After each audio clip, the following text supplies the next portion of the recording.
Jonesy and Amanda. Jam Nation. Well, Jonesy and I were together on Saturday night, and speaking for both of us personally, sad and disheartened to see it took just over an hour for the Voice referendum to have failed. I didn't think it'd be so quick. I thought it might take a few weeks. Look, the Australian public has spoken. The Australian public have returned a majority no result in both the national and state results.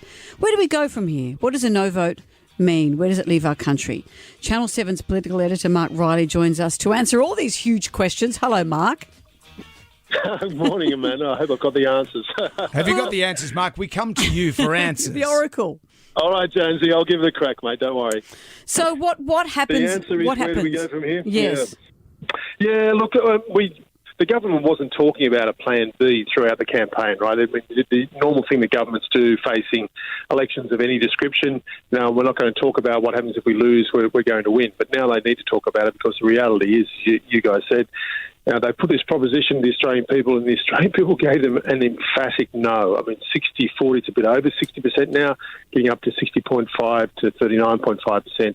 I mean, that is a resounding rejection of the referendum question. So, the good thing, though, guys, and this is the one thing that people in Canberra here are grabbing onto today, is that we've had a year-long national discussion about a real disgrace, and that is the shape of Indigenous policy, and it has to be changed. Both sides agree that has to be done. The question is how. So the only propositions on the table at the moment come from the coalition. There's one for a royal commission into child sexual abuse in Indigenous communities, and the second is an audit into the programs that are now coming out of Canberra to service Indigenous people in remote and regional communities, but also in urban settings, and the massive waste of money in that. To have a look at that, reassess it, and see how we can do things a little bit better. But the Yes campaign were telling us throughout this campaign that a no vote, if you want to know what a no vote looked like, it's what's happening right now. It's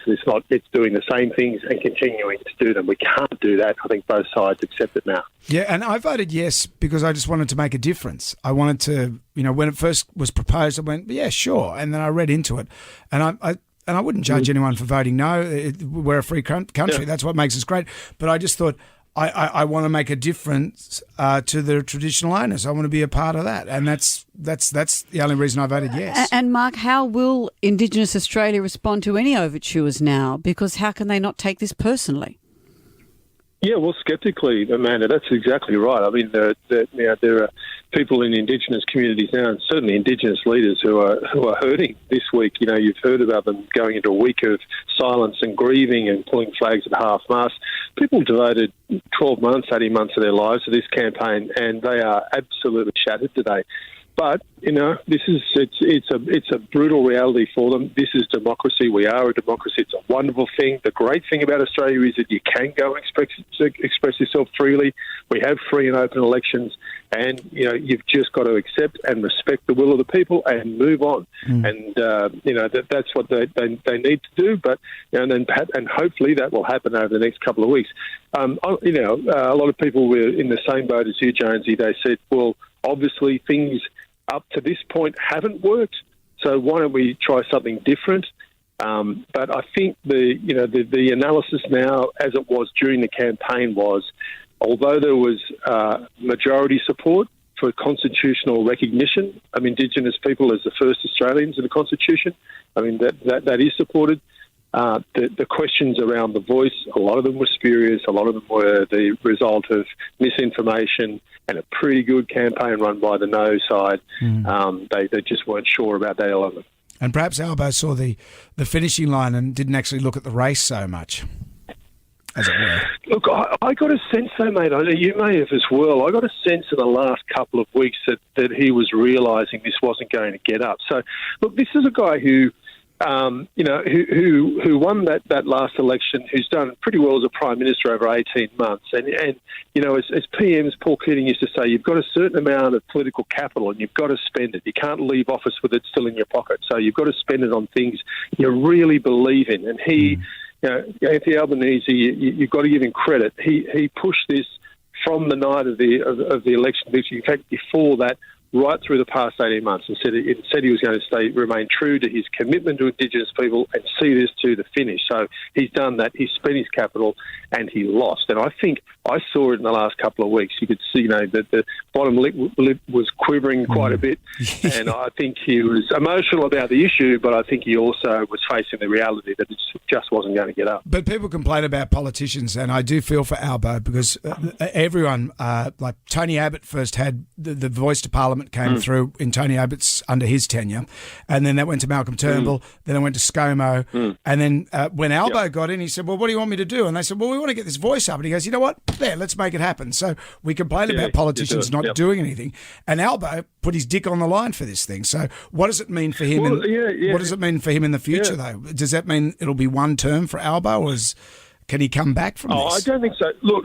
It's a good question, Jonesy. I think there is obviously political fallout for him because he made an emotional plea to the Labor base. He said, please, back me on this. But more than that, back Indigenous people. This is what they've asked for. Let's face it. The vast majority of Indigenous people were behind the Yes campaign.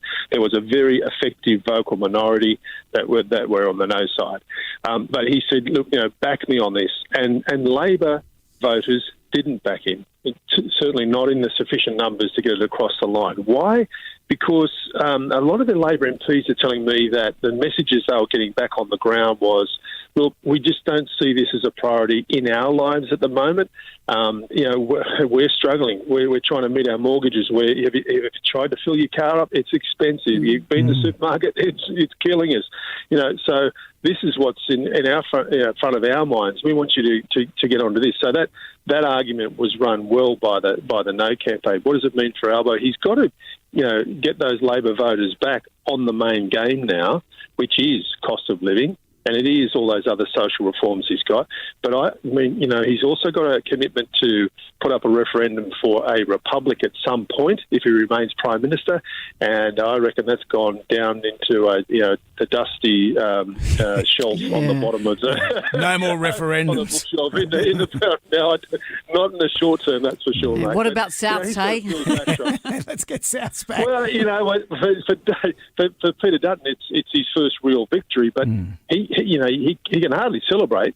I mean, this isn't a great thing for the country. No. It's kind of a stalemate, and it's presented us starkly, and this is a good thing, guys. I mean, we've got to grab onto this starkly with the issue being elevated, and everyone knows now that things need to change, and it's up to the political leaders on both sides. Let's see bipartisanship now. Yeah. Get together, give us some ideas. Let's talk about it. Let's make sure that we're delivering these policies in the way that's most effective, most cost-effective for taxpayers, but most importantly, it works for Indigenous people. And maybe we are actually coming to Makarrata after the struggle. This is the whole thing, isn't it, really? Isn't that interesting, mate? Because there was, and that was part of the debate too. Should it be the referendum first, constitutional recognition of the voice, or Makarrata, truth-telling, as they say, that process, which is incredibly important, and then you move on to treaty. Well, and then treaty became a pejorative. We have treaties, guys. There are treaties. There's a treaty in Victoria. There's a treaty in Western Australia, and this process is already going. So yes, maybe we'll move to some form of Makarrata process, but I don't think we will in the short term. No. I think what you'll see in the short term is a government saying we accept the will of the people, we respect the outcome, and we've got to find a way to move on. Well, Mark Riley, you are our oracle. Thank you very much. Thank you, Mark. Thank you. You're incredibly kind. Hey, guys, congratulations on the award. 4 in a row. Wacko the duck. Well done. Thank you very much. Mark, we'll catch you at Channel 7 tonight at 6 o'clock. Mark Riley, thank you very much. All the best. See you guys. Thanks, Mark.